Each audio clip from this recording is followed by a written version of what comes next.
Hi, it's Jocelyn Hardrick, the host of Journey to Esquire, the podcast. Welcome to another great episode. Today, we're going to be continuing with our interview of our board members, and I'm so happy to introduce to you today Michena George. Miss George is one of our newest board members. She received her bachelor's from the University of South Florida, and she went to the in political science. And she received her JD from Florida A&M University College of Law. So we have a rattler. Ms. George is also a veteran who served for several years in the United States Navy as a hospital corpsman and an emergency medical technician. She currently works full-time for the federal government, and she is an assistant coach. There she performs the duties of a team coach in her absence, and shares the daily responsibilities that ensure the team's quality and timeliness of service meet performance indicator goals. She also guides her team on best practices to complete their duties, as well as analyzes and interprets laws, rules, and regulations as they affect the establishment of new policies, procedures, and methods of operation. Prior to being an assistant coach, she was a rating service representative, and she made decisions regarding claims, and remanded any claims back to the Court of Appeals. She was also a volunteer at the Guardian Ad Litem program with the 6th Judicial Circuit and with the VITA Tax Assistance Program while in law school. Through her military education, volunteer experience, Ms. George is uniquely qualified to assist students who are non-traditional, either because they're veterans entering law school at a later stage in life or interested in a non-traditional attorney career. Welcome, Michena. Thank you, Jocelyn. So a little secret, Michena is my cousin. It's like an open secret because I always gotta tell people I'm so happy she's my cousin. We've been friends since we were little kids, and we actually went to law school together. That was pretty awesome. And I have a funny story to share about that when we get to it. So before we get into going to law school, why did you decide to become a lawyer? Well, growing up, I thought I wanted to be in medicine, but when I joined the military, I was an emergency medical technician, a hospital corpsman in the United States Navy, and I thought I discovered that's not the path that I wanted to go. Well, as Jocelyn said, I was an emergency medical technician in the Navy, and I got the opportunity to do an intern at JAG. It was a course to lead me to get my Master at Arms certificate for the Navy. So through that is where I decided that I learned that I wanted to be an attorney. So working with the JAG officers made it something that I thought I was really interesting, and I thought I really enjoyed it. So that was the main thing. That was the first time that I really started thinking about it. Okay, nice. So describe your law school application process, because we said earlier you're a non-traditional student. Now you're a non-traditional lawyer. Talk to us about how you kind of started applying for law school, LSAT. What was all that like? Well, I took right after I graduated from undergrad, I took about a year off and I worked. And I also took some LSAT courses to get prep courses to get ready for the LSATs. It was not easy because it wasn't something that was natural for me, the LSAT or the questions. So, but I did a lot. I can't remember which course I took, but I ended up, that helped me when it came time for the actual exam, actually getting prepared and knowing exactly how the test was formatted and what kind of questions they were asking, because I did not know. I didn't really know what to expect. It wasn't something that I had been preparing for years and years and years. But I did prepare for it during that 1 year off in between going to law school and graduating my undergrad. So, but it was through just the LSAT prep course. That's how I prepared. And how did you choose the law schools you'd apply to? And so being in the Tampa Bay area, I was thinking I wanted something local, but it didn't stop me from applying out of state. I did apply out of state also. I applied all over Florida, and I got in at FAMU Law. And I also got waitlisted at another school out of state, which I was actually considering until I got my acceptance from FAMU. Okay, nice. So now you're at FAMU. Did you enjoy law school? I did. I think um, for me, I thought law school was the most difficult thing that I ever did, especially that first year. It was not easy. It was very challenging. Um, I made the decision from the beginning that I would take out anything distracting. So I love to read. Um, and so all the books that I normally read, I said that I was not allowed to read. I was not allowed to watch any television for that first year. During school, I just know myself. I know how I am. So in order for me to focus, I had to take some of these things out because it takes a lot. It was a lot of reading, and it took a lot of time, waking up early, and basically making the dedication to get through that first year. So basically, yes, I did enjoy law school. I made a lot of great friends that I have, wow, 4 of my best friends I went to law school with. So, I met a lot of great people. And, FAMU Law is in Orlando, right downtown. So there was a lot of entertainment. So it was easy. It was enjoyable. I really can't complain. Those 3 years were, I think, one of the best times in school. So yes, I did. I enjoyed it very much, but it was very difficult. Oh, yeah. The first year. Yes. We cannot emphasize enough how much that first year of law school is about staying focused and really learning how to be good at law school. You got to learn. Yeah. And it takes some time. It's going to take some sacrificing of your spare time and some sleep sometimes.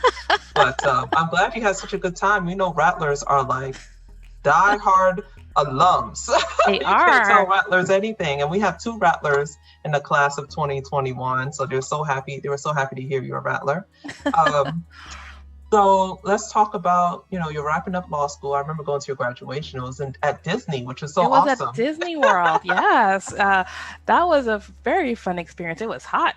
Yeah, it was hot. But we were in the stage where they did the Lion King, I think, or something. Yes. And it was standing room only. It was packed. It was It was awesome because you were like the second or third class to graduate from the new FAMU The law. new FAMU law, yes. Because there was the old FAMU law way back when. And I actually interviewed in our Journey to Esquire and Oral History, former Senator Arthenia L. Joyner was in the last class of the old FAMU. So we've come full circle. So, okay, you're graduating now. It's like, time to look for a job. Talk about your job search after law school. Well, you graduated. It's during a recession, so there was not very much going to. It was very, very difficult, the job search. I did not pass the bar exam. And then I was planning on taking it again. So it was just like, okay, what am I gonna do? I still applied to be like a paralegal. I was looking at those kind of jobs, and then my cousin, your husband, told me that the VA was hiring. So I applied. I put my application in at USA Jobs, and I applied for other jobs that I saw while I was on there, and I actually got several offers. And the position I ended up taking was the rating position, where I was rating veterans claims, and I really enjoyed that, and I've been with them ever since. But the application process was it took me a while. I graduated in May of 2009, I believe, and I didn't start a new job until April of 2010.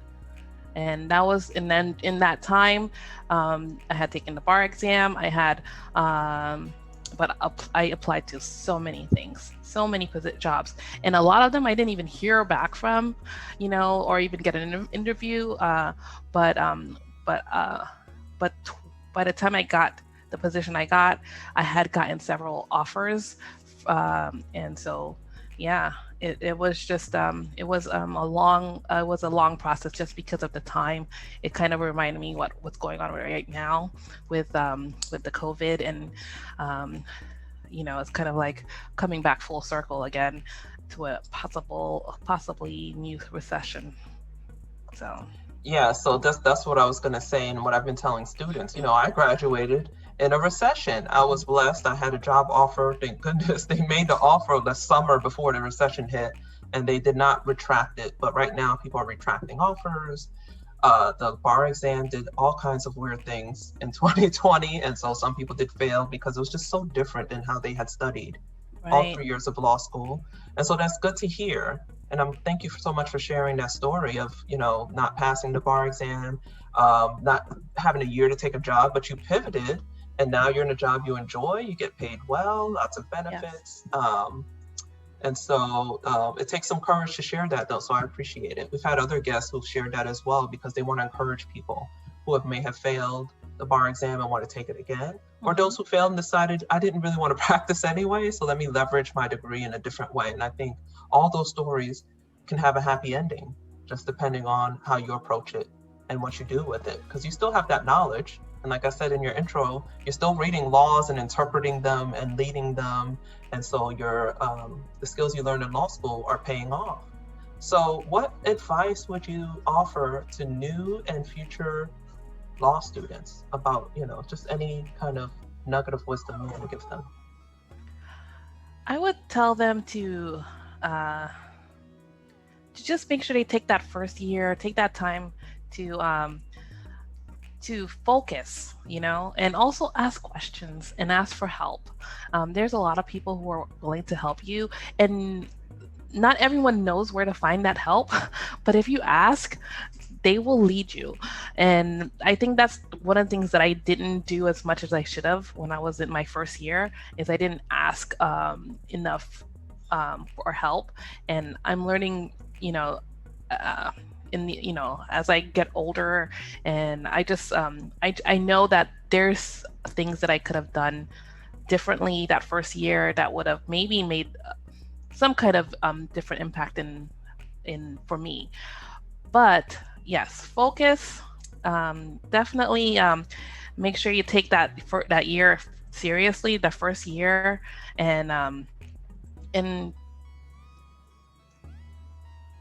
just know that it's not as it doesn't come easy for everyone, and that's okay. I mean, I had some classmates of mine who they didn't it was very easy. I mean, they didn't even have to study.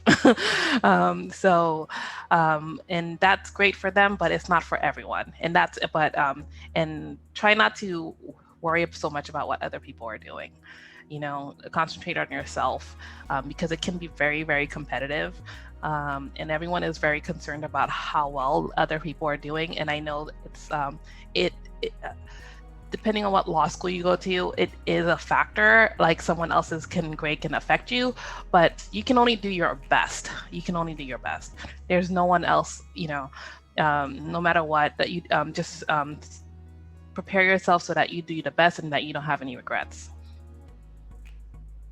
That's very true. Some schools are pretty competitive.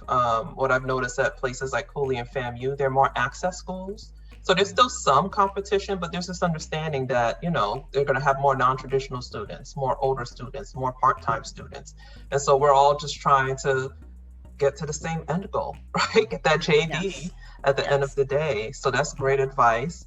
And talk to us about why you joined the board. Because, yeah, you're my cousin, but this is work, right?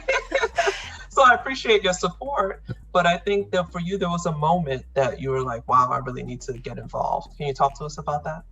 Yes. I think for me, the moment, it is work, but yes, for me, the moment was when I went to your graduation, from your first year of Journey to Esquire students. And I was just surprised at how emotional I got. You know, I think I have, I knew you had started and I watched you, and But it wasn't until that moment that I saw the impact. I mean, my goodness, I still remember. I can't remember his name. The Luis Alama. Luis. Oh.